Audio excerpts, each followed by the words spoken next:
Tal como les va, muy buenos días, buen comienzo de semana para todos. Recibimos, tal como habíamos anunciado, al senador Álvaro Delgado del Partido Nacional. Gracias por venir. Un gusto, saludos a la audiencia. Bueno, ya pasaron algunas horas de, por lo menos, esta primera fase que se cierra, ¿no?, en la comisión investigadora. Ahora viene todo otro trabajo de repasar los documentos, de hacer análisis, eventualmente ver las posibilidades. Son como 25.000 folios, Claro. Más lo que falta llegar todavía. Claro, y además también hacer un análisis político, técnico, jurídico. Me imagino que viene todo un trabajo muy intenso que le va a llevar algunos meses.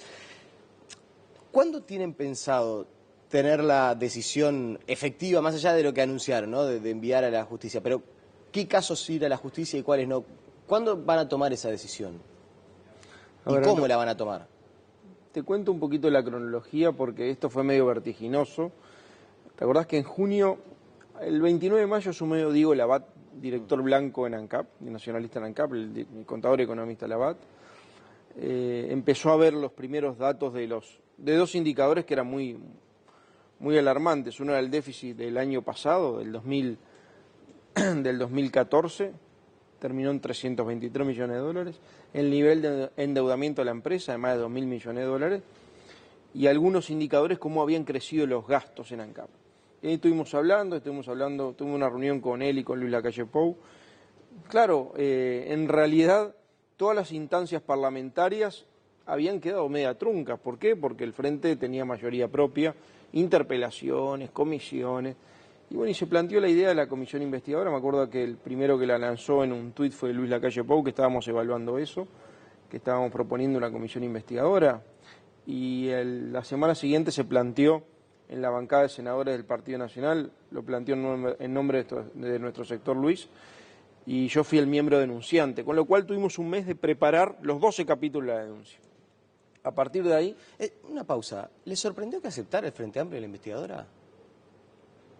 Yo tenía la impresión al principio, en base, claro, a la experiencia que uno tenía en el Parlamento estos 10 años, que todas las comisiones investigadoras habían dicho que no, las interpelaciones terminaban con mayoría propia, siempre apoyando al ministro de turno, y en las comisiones también. Con lo cual uno presuponía, yo cuando fui a plantearle al presidente del Senado lo de la comisión preinvestigadora, que es condición previo a la formación de la comisión investigadora, con 12 capítulos bien fundamentados, uno tenía la sensación de que iba a ser difícil. Y yo reconocí el otro día, en la conferencia de prensa el viernes cuando terminó la comisión, el cambio de actitud del Frente Amplio.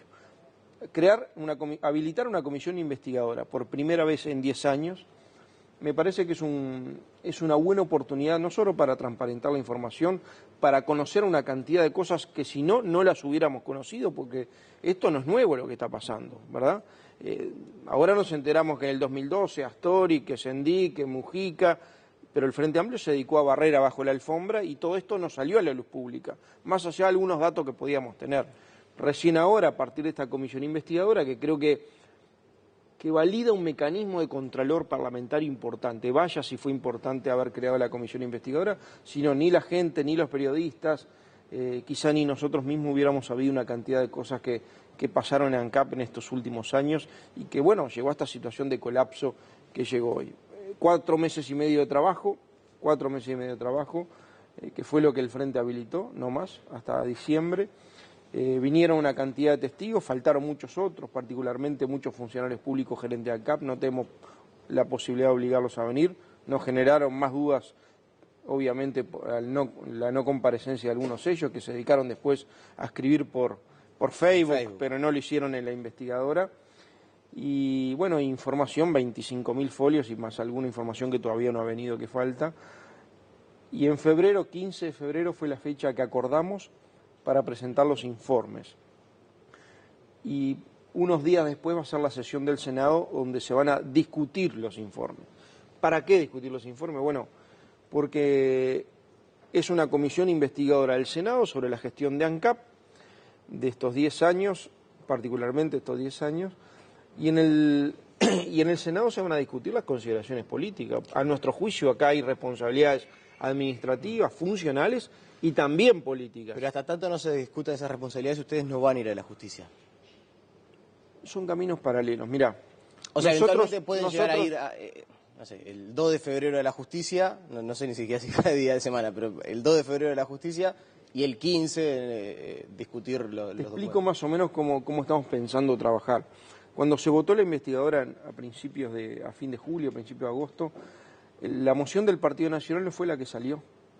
El Frente Amplio propuso crear una comisión investigadora y punto. Nosotros propusimos crear una comisión investigadora con dos premisas: que había situaciones inconvenientes para la empresa y para el país y que había presunción de irregularidades.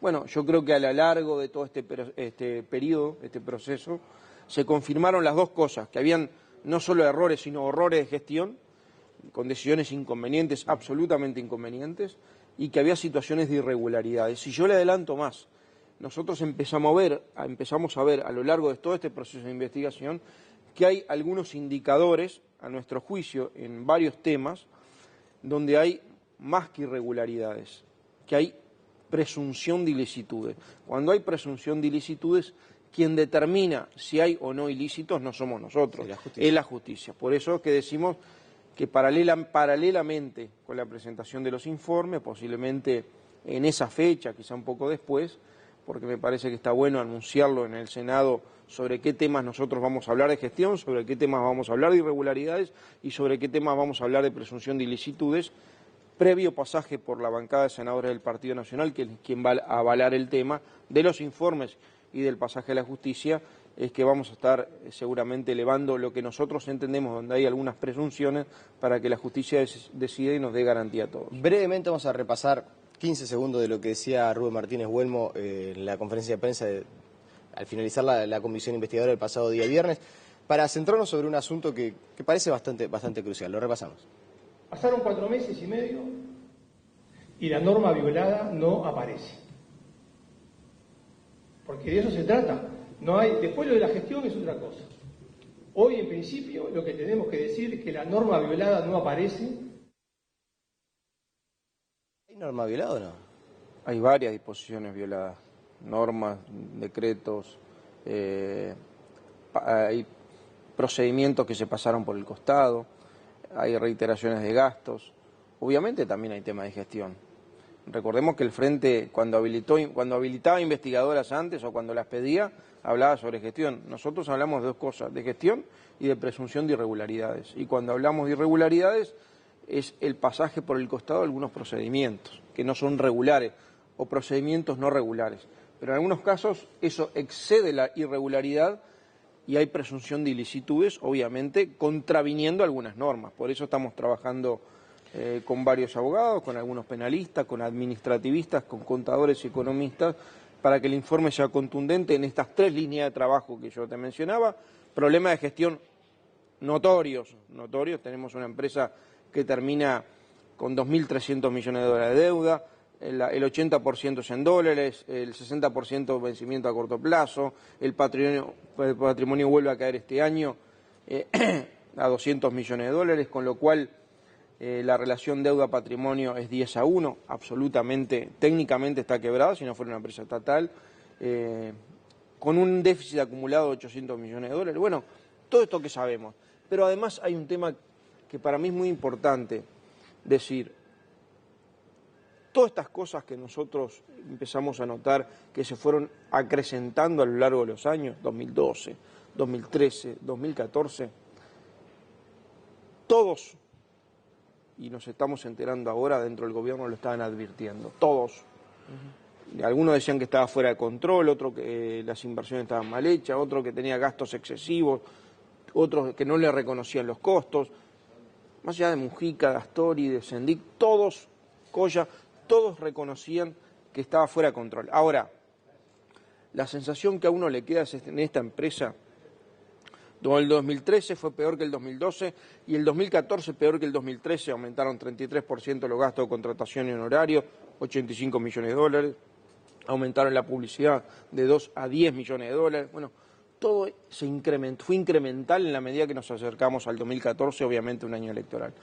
Era una empresa que era como el Titanic, veías el iceberg y mientras tanto arriba seguía la fiesta y apretaban el acelerador. Nadie estuvo dispuesto a decir, bueno, hay algo que hay que hacer para tratar de no estrellarnos.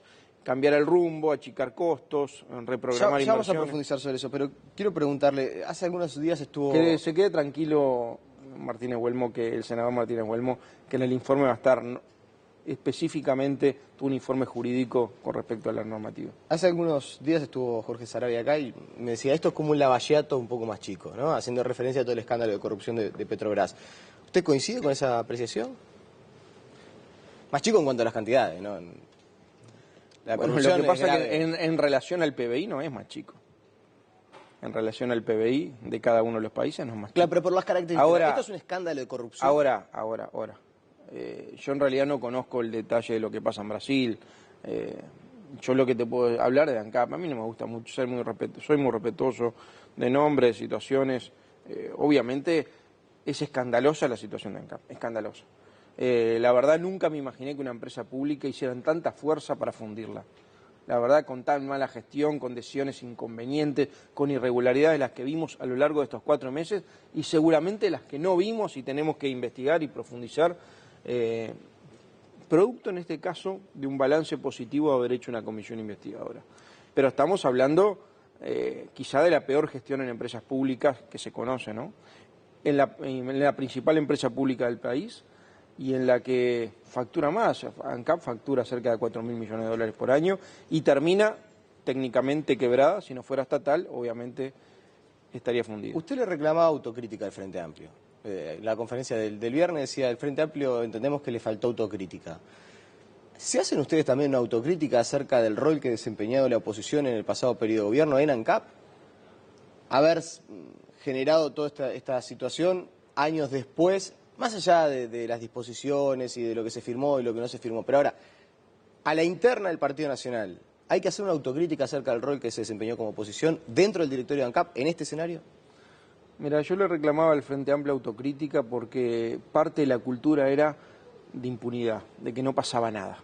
Seguimos en la fiesta y no pasa nada, y cuando vinieron a la comisión vinieron a justificar todo, ni siquiera a reconocer errores, excepto el último día que Coya, al cual yo he sido muy duro con él, creo que es parte del problema y por eso digo, yo creo que tiene que dar un paso al costado para buscar la solución, o para ser parte de la solución o ayudar a la solución, que donde dijo ANCAP está en crisis y han habido errores y obviamente aprendizajes. La autocrítica la tenemos que hacer todos y quizás no la acción, sino la difusión de la acción tendríamos que haber sido más enfáticos.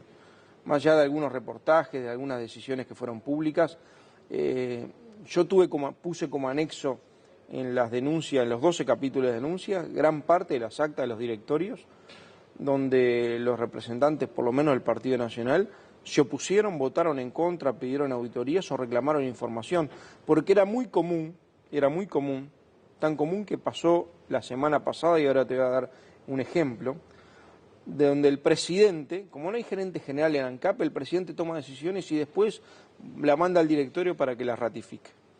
Entonces después te quejás o votás en contra o dejás constancia, pero en realidad la capacidad de acción es muy poca. Es más, muchas veces había directorios sin los directores de la oposición. Está pasando hoy, muchas veces se juntan, no los formales, los informales en donde se deciden las cosas. Mira, te voy a pasar un ejemplo para que veas que en realidad hubo más que errores que aprendizaje, ¿no? Porque de estas prácticas se siguen haciendo. La semana pasada se suspendió el directorio 2 veces y la anterior semana también hubo directorio. Dentro de los temas que habían planteado era capitalizar Cemento del Plata en 25 millones de dólares. ¿Qué pasó? Lo hizo el presidente de ANCAP, Coya. Obviamente va a pedir la ratificación del directorio después, pero ya el acto administrativo se hizo. Capitalizaron la semana pasada en 25 millones de dólares Cemento del Plata, que es la responsable del desastre de la cal, del desastre de la planta de cal, del desastre de los números de Portland. O sea que ustedes sienten que a veces, por lo menos en los hechos, por más que esté presente la oposición, están medio pintados. No. Para hablar en la jerga popular. Gran parte de los datos que salieron públicos en función del déficit, del endeudamiento, de la relación deuda-patrimonio, los ha dado el propio director nacionalista de ANCAP, que el otro día fue con el directorio, podía haberse eximido de ir, porque en definitiva es de la oposición, fue con el directorio de ANCAP y dijo, yo tengo una visión diferente, y lo dejó en constancia. Creo que va a tener este déficit, creo que va a tener este nivel de endeudamiento, creo que la relación es técnicamente inaceptable, entre 10-1 lo que debe con respecto al patrimonio, y es más, muchos de los datos públicos que se han sabido han salido por el propio director nacionalista Diego Labat. Así que estamos muy orgullosos de su tarea. Me quedan 3 minutos y queda solo casi que a manera de ping-pong porque me quedan varios asuntos por preguntar. Si la capitalización de ANCAP dependiera de una ley con mayorías especiales, ¿ustedes pondrían como condición remover a Coya y a los integrantes del directorio? No, mucho más que eso pondríamos. Como condición pondríamos tomar algunas medidas de gestión removedoras que hay que hacer para encaminar el rumbo. ¿Por ejemplo? Mirá, te voy a poner un ejemplo porque tenemos que poner todo arriba de la mesa. Este año se capitalizó, la gente no sabe, pero capitalizamos todos ANCAP en 100 millones de dólares. Si vemos toda la evolución de cómo se dieron las tarifas de ANCAP, los ajustes, hacia la baja y hacia el alza, dieron 3 en el año, se bajó menos de lo que se tendría que haber bajado en enero, se subió más de lo que se tendría que haber subido en julio y se bajó menos de lo que se tendría que haber bajado en octubre, producto que había una decisión de tratar de utilizar la tarifa para recaudar impuestos e ingresos de ANCAP. 100 millones de dólares. Tengo miedo, y acá es la primera prueba del 9 sobre cuál va a ser la actitud del gobierno, si va a ser de apertura o seguir como si nada pasara, lo que pasa en enero cuando se ajusten el IMESI. El IMESI se ajusta todos los eneros, el IMESI solo para las naftas, no para el gasoil, se ajusta hasta por el IPC. El año pasado se ajustó el IPC más 4,5%, llegó a un 13 y pico. Esperemos que este año no sea así, que no sigan ajustando el IMESI, que es el impuesto a las naftas, que es la mitad del precio de las naftas. Desde octubre hasta enero, porque se mide cada 3 meses, se hace una evaluación del precio de los combustibles, el petróleo bajó un 20 a 25% promedio. Y el dólar, desde la última referencia a octubre, en octubre ANCAP tuvo 2 referencias que siempre las pone para su paramétrica. El valor del petróleo puso $50, hoy está a menos de 40, y puso el dólar a 29.60, hoy está a 29.80, menos de 1%. El petróleo bajó más de 20%, 25%, y el dólar subió un 1%. Bueno, como no es lineal, porque el petróleo incide en una parte de las naftas, el 35% del precio de la nafta y el petróleo, el resto tiene, bueno, flete, costo de ANCAP, impuestos. Esperemos que haya una rebaja, le trasladen la baja del petróleo y esta relación a la gente. Yo creo que las naftas deberían bajar alrededor de un 4 o 5% y el gasoil bastante más, quizá el doble, porque no tiene IMESI, así que no hay excusa. Para hacer un ping-pong fue un punto bastante largo. Me quedan 2 preguntas para hacerle. ¿Le molesta que le digan que es un neoherrerista? No. Yo en realidad fui electo por el sector aire fresco, pero no me molesta. A ver, no sé con qué sentido lo dicen. ¿Con qué sentido lo dicen? No, le critican, o por lo menos dicen que vienen como en una nueva intención de privatizar las empresas públicas. Y lo ha dicho el senador de León, le han expresado algunos integrantes. En realidad trato de poner la mira bien alta y me lo tomo con humor. Ahora, los que dicen defender las empresas públicas, lo que han hecho es a fuerza por fundirlas. De León lo que pasa... A ver, yo he visto que en muchos eventos de Alur y de ANCAP había una figura repetida que era Kicillof, que venía, que se hicieron muy amigos, y seguramente muy amigo de León. Y se ve que lo contagió en 2 cosas, en la descalificación y en el manejo de las empresas públicas. Se ve que la cámpora permeó en algunas cabecitas, pero a mí no me afecta. ¿Tenemos una cámpora uruguaya? Y aparentemente. Bueno, ya sobre el final, después de esto de ANCAP, ¿le queda la impresión que alguien que gestionó la empresa de la manera que la gestionó Sendik queda, le estoy consultando a Álvaro Delgado político, no a Álvaro Delgado en cuanto a la investigación, pero queda de alguna manera inhabilitado para gestionar un país? Es decir, alguien que gestionó ANCAP así, ¿puede gestionar el país? Pero yo no puedo decir eso, lo tiene que decir la gente cuando vota, yo no lo puedo decir. Yo lo que tengo que hacer es presentar los informes. ¿Qué así? En la campaña lo van a decir. Presentar los informes, situaciones de gestión, situaciones de irregularidades y lo que tenga presunción de ilicitudes a la justicia. Si hay consecuencias penales, lo determina la justicia, no lo determino yo. Si hay consecuencias políticas, lo va a votar el Senado de la República. Vamos a ver qué hace el Frente Amplio, más allá de las visiones que tienen diferentes, si terminan votando todos juntos o no, la prueba de 9 que, en definitiva, todos son responsables, algunos por acción y otros por omisión. Álvaro Delgado, le agradecemos su presencia aquí en Tele. Bueno, seguramente volveremos a conversar en el próximo año ya, así que felicidades. Feliz año y saludos a la audiencia, una feliz fiesta. Hacemos la pausa, me parece muy bien, hacemos la pausa y seguimos con más noticias.